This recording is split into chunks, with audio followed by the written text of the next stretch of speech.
성도 여러분 안녕하세요. 오늘도 주님의 은혜 안에 머무시기를 빕니다. 그러면 경건한 마음으로 하나님께 예배하겠습니다. 먼저 사도신경으로 우리의 신앙을 고백하겠습니다. 나는 전능하신 아버지 하나님 천지 창조주를 믿습니다. 나는 그의 유일하신 아들 우리 주 예수 그리스도를 믿습니다. 그는 성령으로 잉태되어 동정녀 마리아에게서 나시고 본디오 빌라도에게 고난을 받아 십자가에 못 박혀 죽으시고 장사된 지 사흘 만에 죽은 자 가운데서 다시 살아나셨으며 하늘에 오르시어 전능하신 아버지 하나님 우편에 앉아 계시다가 거기로부터 살아있는 자와 죽은 자를 심판하러 오십니다. 나는 성령을 믿으며 거룩한 공교회와 성도의 교제와 죄를 용서받는 것과 몸의 부활과 영생을 믿습니다. 아멘. 찬송가 294장입니다. 옛날 찬송가로는 416장 하나님은 왜 아들을 1절 부르고 같이 기도하겠습니다.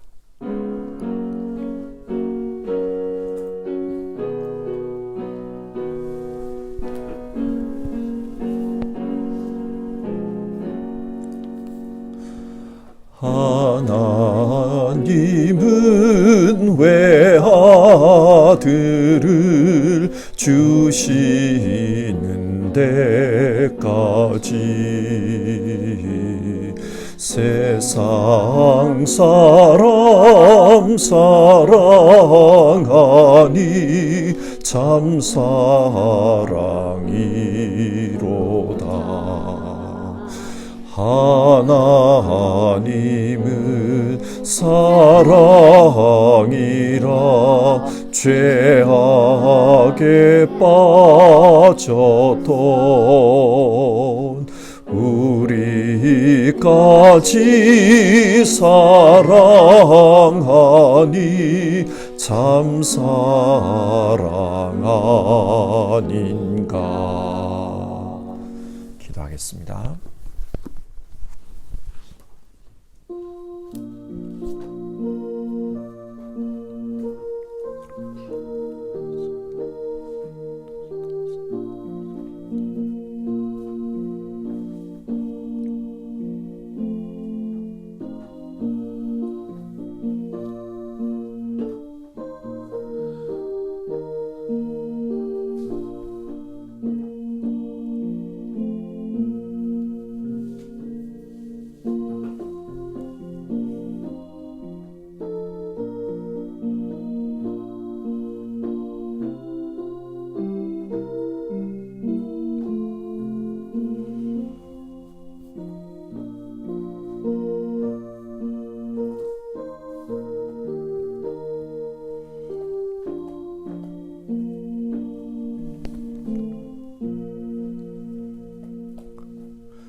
언제나 우리를 사랑하여 주시는 하나님께 감사를 드립니다. 예수님의 십자가와 또 그 십자가를 통한 구원, 그리고 성령 하나님을 보내주셔서 우리에게 은혜 베풀어 주시는 그 하나님의 사랑에 감사를 드립니다. 하나님, 하나님의 사랑을 기억하고 살게 하여 주시옵소서. 하나님, 하나님의 사랑에 응답하며 살고자 하오니 우리에게 은혜를 더하여 주시옵소서. 하나님이 은혜 주실 때 우리는 하나님의 사랑을 알고 또 하나님의 사랑에 따라 살 수 있습니다. 오늘도 예배하는 가운데 말씀으로 은혜 주시고 성령 하나님께서 우리 각자의 심령에 임하여서 은혜를 더하여 주시옵소서. 우리 주님 예수님의 이름으로 기도드리옵나이다. 아멘. 오늘 함께 살펴보실 하나님의 말씀은 에스라서 2장 1절부터 70절까지의 말씀입니다. 그런데 이 아침에는 2장 1절과 2절만 읽겠습니다. 2장 1절과 2절입니다. 옛적에 바벨론 왕 느부갓네살에게 사로잡혀 바벨론으로 갔던 자들의 자손들 중에서 노임을 받고 예루살렘과 유다 도로 돌아와 각기 각자의 성읍으로 돌아간 자 곧 스룹바벨과 예수아와 느헤미야와 스라야와 르엘라야와 모르드게와 빌산과 미스발과 비그베와 르훔과 바하나 등과 함께 나온 이스라엘 백성의 명수가 이러하니. 아멘. 어떤 사회든지 선구자가 중요합니다. 콜럼부스가 신대륙을 발견한 이후 유럽 사람들은 아메리카 대륙으로 많이 건너갔습니다. 그리고 신세계를 개척했습니다. 북아메리카를 개척한 사람들은 주로 신앙의 자유를 찾아 갔던 청교도들이었습니다. 그런데 남아메리카는 금과 은을 찾아 갔던 정복자들이 주를 이루었습니다. 그 결과 그 땅이 어떻게 되었습니까? 지금 북아메리카와 남아메리카를 한번 비교해 보십시오. 정치, 경제, 사회, 문화 모든 분야에서 너무 차이가 납니다. 누가 그 땅을 개척한 선구자였는가? 그 선구자의 차이가 지금의 차이를 만든 것입니다. 오늘 읽은 본문은 참 읽기 어려운 본문입니다. 발음하기도 쉽지 않은 이름들과 또 의미를 두기 어려운 숫자들이 반복해서 계속 나옵니다. 성경은 왜 이런 본문을 기록하고 있을까요?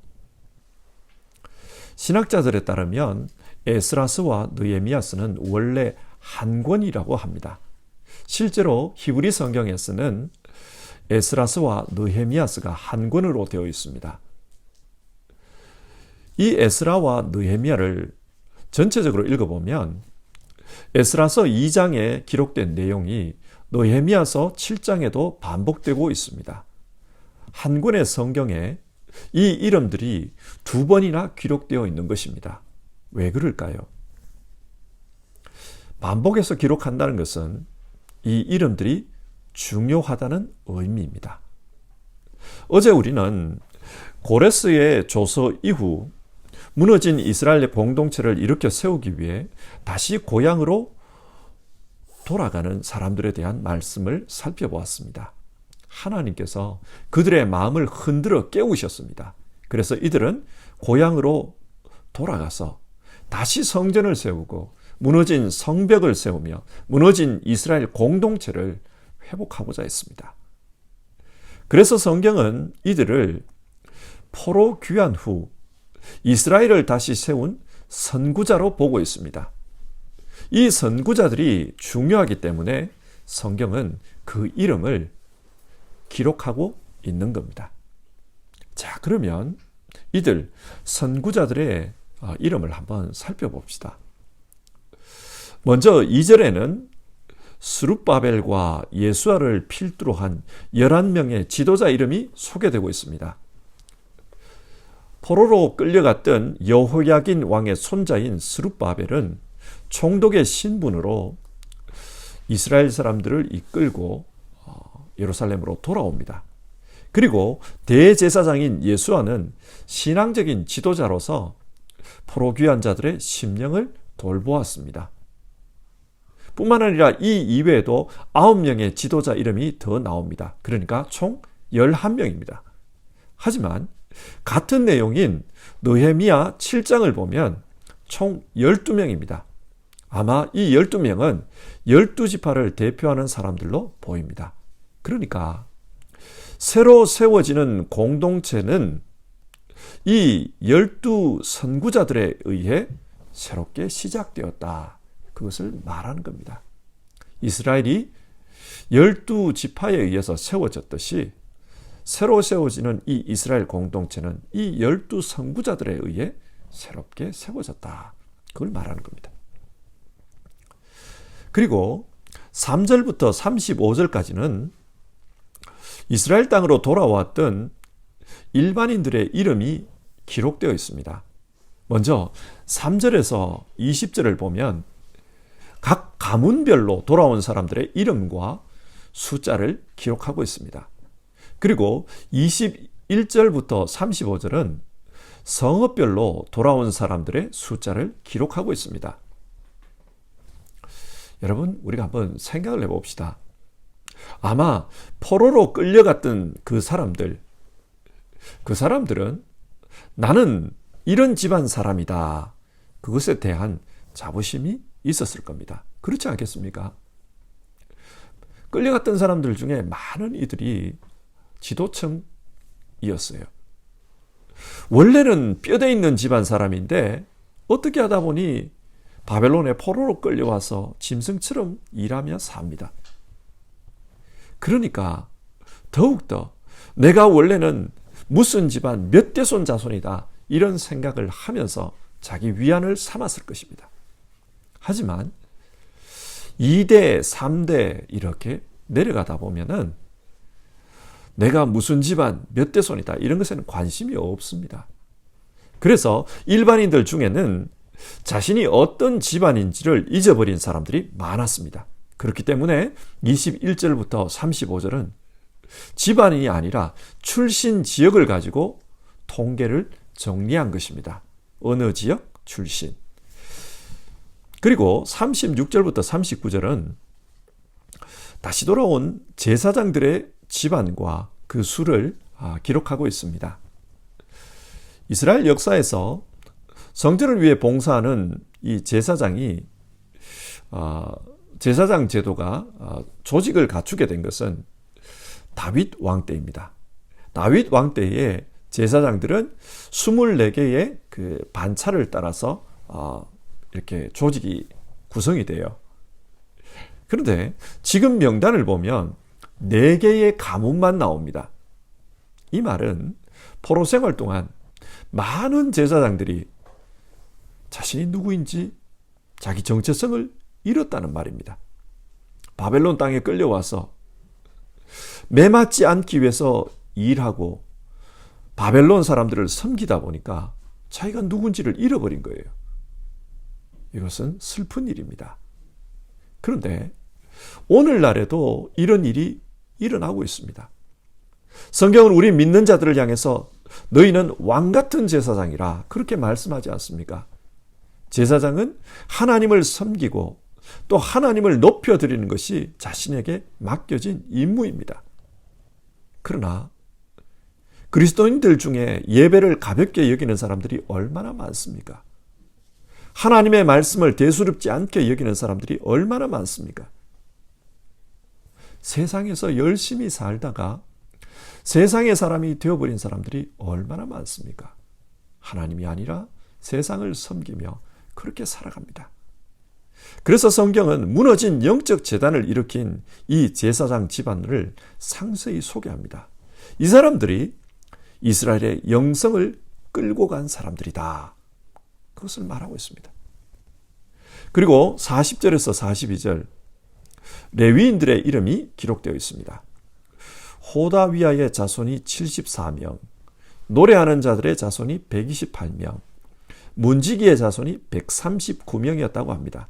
총 341명입니다. 근데 뭔가 좀 이상합니다. 원래 제사장보다는 레위인의 수가 훨씬 많습니다.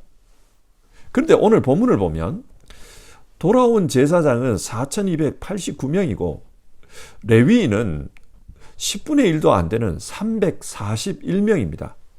왜 이렇게 된 것일까요? 당시 레위인들은 레위인들의 이 일에 대한 사명감을 잃어버린 것 같아요.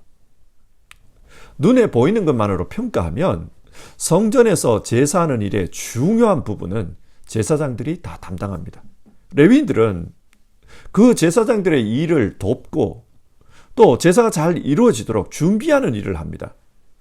오늘날로 말하면 예배 시간에 설교하고 축도하는 것은 목사가 하고 그 예배가 가능하도록 예배를 준비하고 또 예배 후에 정리하고 이런 것은 평신도들이 하는 것처럼 눈에 드러나지 않는 그런 일들을 레위인이 해야 하니까 아마 이것에 대해서 불만이 있었던 것 같아요. 그래서 성전 예배를 재건하는 일은 제사장 니네들이나 해라. 우리는 니네들 심부름꾼 노릇은 더 이상 안 하련다. 그렇게 생각한 것 같습니다. 어쩌면 이런 일은 오늘날도 일어날 수 있습니다. 눈에 보이는 봉사, 그것은 직분자 너희들이나 하여라. 눈에 보이지 않는 봉사나 역할은 안 하련다. 오늘날 그런 사람들이 얼마나 많은지 모릅니다. 그리고 43절에서 54절은 느디님 사람에 대해서 말하고 있습니다. 느디님은 원래 레위인들을 돕던 사람입니다. 전쟁에서 그 포로로 잡혀온 이방인들이 있을 것 아닙니까? 그 이방인들 중에 레위인을 도와주라고 그렇게 레위인의 종으로 삼았던 사람들이 바로 이 느디님 사람입니다. 그런데 이들도 오랫동안 이스라엘 땅에 살다 보니까 이제 이스라엘 사람으로 편입이 되었어요. 그러다 나중에 바벨론의 포로로 끌려간 겁니다. 이 사람들은 이스라엘 그 전통사회 내에서는 신분이 낮습니다. 하지만 이들 역시 하나님의 공동체, 그 공동체 일원입니다. 그리고 그 공동체를 다시 일으켜 세우기 위해서 돌아왔습니다. 한번 생각해 보십시오. 이들이 이스라엘로 다시 돌아왔을 때 그들에게 무슨 유익이 있겠습니까? 다시 돌아와서 레위인을 도우며 그렇게 살아야 되는데 무슨 특별한 명예가 있겠습니까? 그러나 이들은 하나님의 공동체를 다시 세우라는 그 하나님의 명령 때문에 돌아온 것입니다. 이들은 사명심에 불타는 그런 사람들이었습니다. 그리고 55절에서 58절 솔로몬 신하의 자손들 이름이 나옵니다. 이들은 솔로몬 왕 당시에 성전을 건축하기 위해서 강제 노동에 동원되었던 그 이방인들의 후손을 가리킵니다. 이들 역시 이스라엘 내에서는 신분이 낮은 사람들입니다. 그러나 그럼에도 불구하고 하나님의 명령에 순종해서 다시 돌아왔다고 합니다. 또 59절에서 63절 족보가 불분명한 사람들이 나옵니다. 이 사람들 중에는 자신이 제사장이라고 주장하는 사람들도 있었습니다. 나는 제사장 가문의 사람이다. 하지만 족보가 불분명하기 때문에 그들에게는 제사장의 직무를 맡기지 않았다. 성경 그런 말을 해요. 무슨 뜻입니까? 하나님에게는 대충이라는 게 없습니다. 우리 같으면 인정상 대충 봐줄 수도 있어요. 그러나 하나님은 그렇게 하지 않습니다. 이것이 하나님의 공의의 성품입니다. 하나님은 사랑이 많으시지만 대충 넘어가지 않습니다. 특별히 우리의 죄 문제에 대해서 대충 넘어가지 않습니다. 그렇기 때문에 그 공의를 세우기 위해서 예수님을 십자가에 매다십니다. 그래서 하나님의 공의를 충족시켰습니다. 하나님은 공의의 하나님입니다. 그리고 64절부터 69절까지는 이 돌아온 사람들의 총수와 또 그들이 성전을 건축하기 위해서 하나님께 바쳤던 예물에 대해 기록하고 있습니다. 이것을 통해 우리는 이들이 돌아온 목적을 알 수 있습니다. 그것은 바로 하나님의 집을 다시 세우기 위해서였다는 겁니다. 하나님의 집을 다시 세우고 하나님을 예배하며 사는 것, 그것이 이들이 바벨론에서 이스라엘로 돌아온 이유입니다. 무너진 이스라엘 공동체가 목표로 했던 것은 하나님을 섬기는 영적 제사장이 되겠다. 무너진 이스라엘 공동체가 다시 새롭게 공동체를 세워서 하나님을 섬기며 살겠다. 그것을 목표로 했다는 사실입니다. 자, 오늘 말씀을 정리해 봅시다. 오늘 성경은 이스라엘 공동체를 다시 일으켜 세운 선구자들의 이름을 소개하고 있습니다. 그분들이 어떤 분이었다고 합니까? 먼저 그들은 하나님을 섬기기 위해 바벨론에서 가지고 있던 모든 것을 버리고 떠났다고 합니다. 어제도 말씀드렸지만 바벨론에서 태어난 사람들에게 갑자기 고향으로 돌아가라. 그러면 어떻게 됩니까? 그들은 많은 어려움을 겪어야 합니다. 어쩌면은 바벨론에 살면서 모았던 재산들이 있을 거예요. 경제적인 손해도 감수해야 합니다. 또 이스라엘에 돌아왔을 때 겪을 어려움도 각오해야 합니다. 이런 모습을 보고 있노라면 신앙의 조상 아브라함이 생각납니다. 너는 너의 본토 친척 아비 집을 떠나 내가 네게 지시할 땅으로 가라. 이들 역시 아브라함처럼 하나님의 명령에 순종해서 떠났던 사람들입니다. 여러분, 신앙이 무엇입니까? 신앙은 버리고 떠나는 것에서 시작합니다.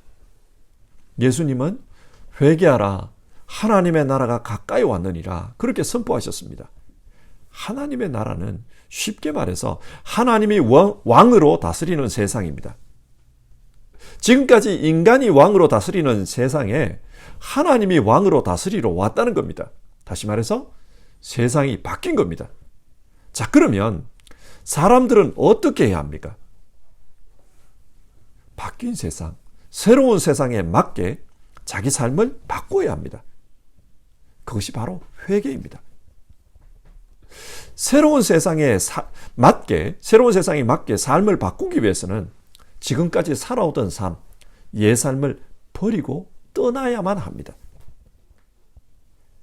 신앙은 버리고 떠날 때에 출발됩니다. 그러니까 새로운 공동체는 어떻게 세워진다? 그것을 말합니까? 새로운 공동체는 옛것을 버리고, 즉 바벨론 생활, 포로 생활, 그리고 그곳에서 모았던 재산, 그곳에서 살았던 습성, 그 모든 것을 버리고 이제부터는 하나님을 섬기는 사람, 예배의 사람으로 살려고 하면은 과거의 것을 버려야 된다는 겁니다. 그것을 버린 사람이 새로운 이스라엘 공동체의 선구자였습니다. 이것은 오늘 우리에게도 적용되는 말씀입니다. 날마다 옛 삶을 버리고 하나님의 사람으로 새롭게 살려고 할 때, 그때 우리는 신앙에 있어서 선구자의 삶을 살 수 있습니다. 스스로 버리는 삶, 회개하는 삶, 그것을 잘하는 사람이 신앙의 선구자가 될 수 있습니다. 우리가 예배를 드릴 때마다, 기도를 드릴 때마다 자기를 돌아보면서 버리고 떠나 새로운 삶을 시작할 수 있었으면 좋겠습니다. 하나님 앞에서 옛것을 버리고 하나님께서 말씀하시는 새 것으로 나아가는 우리 모두가 되었으면 좋겠습니다. 두 번째로, 새로운 이스라엘의 선구자들은 연합하는 자들이었습니다. 오늘 본문을 보면 다양한 사람들이 나옵니다. 이스라엘을 재건하기 위해서 바벨론을 떠났던 사람들은 지도자들뿐만 아니라 족보가 없는 사람, 심지어는 느디님 사람, 그리고 솔로몬 시절에 노예로 일했던 사람, 그런 사람들의 후손들도 다 함께 왔습니다. 제사장만 떠난 게 아닙니다. 레위인도 왔습니다. 레위인을 돕는 사람들도 왔습니다. 이들이 와서 새로운 이스라엘 공동체를 재건했던 겁니다. 성경이 무엇을 말합니까? 새로운 이스라엘은 하나님 나라를 세우기 위해서 그것 하나 보고 연합했던 사람들, 그 사람들에 의해 세워졌다는 겁니다. 그렇게 연합하기 위해서는 내려놓아야 할 것, 그리고 포기해야 될 것이 얼마나 많았을까요? 귀족들의 경우 포기를 해야, 그래야 천민으로 여겨졌던 그 사람들과 연합할 수가 있습니다. 이들이 돌아왔을 때 그 땅에는 포로로 끌려가지 않았던 유대인들이 살고 있었습니다. 이들과 갈등이 심각했을 거예요. 예를 들어 귀족들이 포로로 끌려갔다. 그러면 그 귀족들이 예루살렘이나 이런 데 가지고 있던 땅이 있을 것 아니에요. 그런데 70년 만에 돌아와 보니까 끌려가지 않았던 그 사람들이 그 땅을 다 차지하고 있습니다. 그러면은 재산 분쟁이 일어날 수밖에 없어요. 또 바벨론에서 태어나서 자랐기 때문에 바벨론 말은 잘하지만 히브리 말은 잘 못합니다. 의사소통에 어려움이 있습니다. 그리고 문화적 차이, 생활 방식의 차이도 많습니다. 그것 때문에 일어나는 문제도 많았을 겁니다. 한국에 가 있다 보면은 이런 것을 나도 모르게 느끼게 돼요. 옛날에는 몰랐는데 가족들과 같이 밥을 먹다가 한 냄비에 그 된장찌개를 숟가락으로 퍼먹는 경우가 있습니다. 그러다 보면 이상한 기분이 들어요.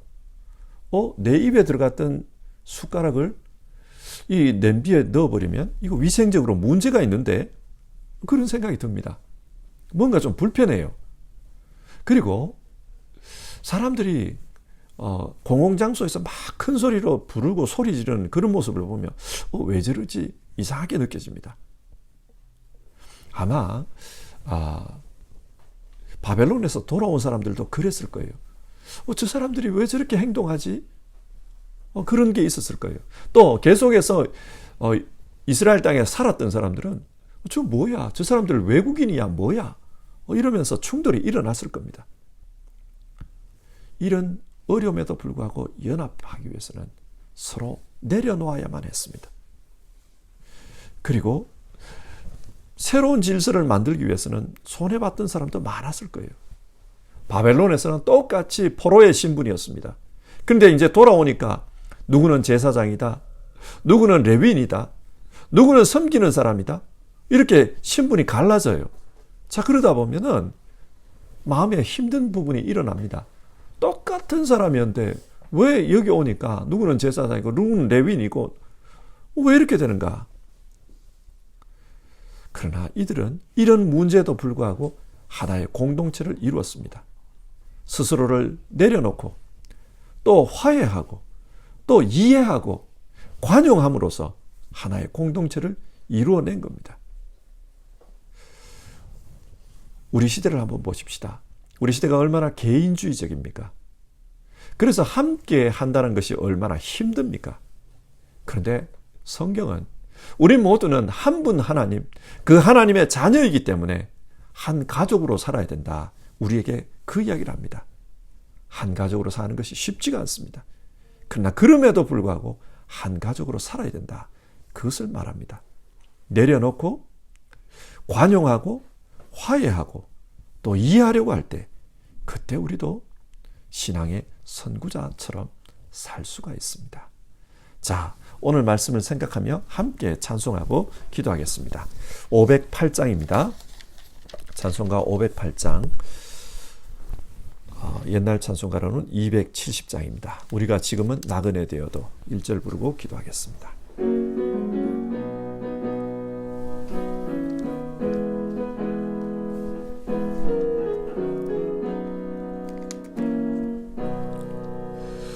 우리가 지금은 나그네 되어도 화려한 천국에 머자나 가리니 이 세상 있을 때 주 예수 위하여 끝까지 힘써 일하세.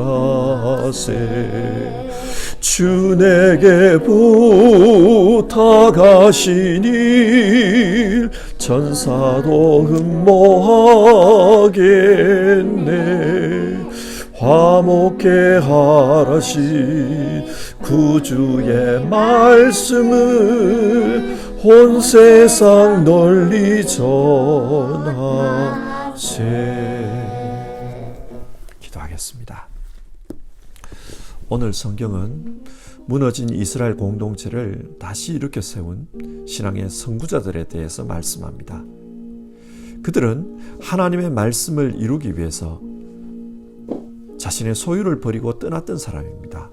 그리고 서로의 여러 차이를 극복하고 서로 내려놓고 이해하고 화해하고 서로를 받아들이는 마음으로 하나의 공동체를 만들어냈던 사람입니다.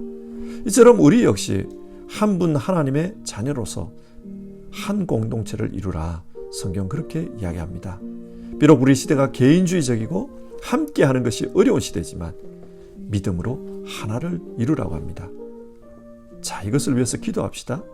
하나님, 신앙은 버리고 떠나는 것이라고 했습니다. 우리 역시 하나님을 믿는 가운데, 예배하는 가운데, 기도하는 가운데 이것을 실천하게 하옵소서. 그리고 신앙은 연합하는 것이라고 했습니다. 내려놓고 화해하고 관용함으로써 우리도 하나 되게 하옵소서. 자, 이 기도 제목으로 같이 기도합시다.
하나님, 오늘 성경 말씀을 통해서 새로운 이스라엘 공동체를 세웠던 신앙의 선구자들에 대해서 우리가 살펴보았습니다. 그들은 하나님의 명령에 순종해서 모든 것을 버리고 떠났던 사람들이었습니다. 그리고 그들은 하나님의 명령을 위해서 다 내려놓고 이해하고 화해하고 희생하는 가운데 하나의 공동체로 연합했던 사람이라고 말씀 나눴습니다. 하나님, 우리 역시 하나님의 사람으로서 이렇게 살기를 원합니다. 신앙한다는 것은 버리고 떠나며 새로워짐으로써 날마다 가능하다는 것 우리가 잘 압니다. 하나님 앞에서 우리 자신들을 돌아보며 늘 버리고 떠나고 예수님을 쫓아 새로운 삶으로 나아가는 우리 모두 되게 하옵소서. 하나님, 그리고 하나님의 명령에 순종해서 한 가족으로, 하나님의 자녀로서 한 가족으로 살기 위해서 내려놓고 희생하고 이해하며 연합하는 우리 모두 되게 하옵소서.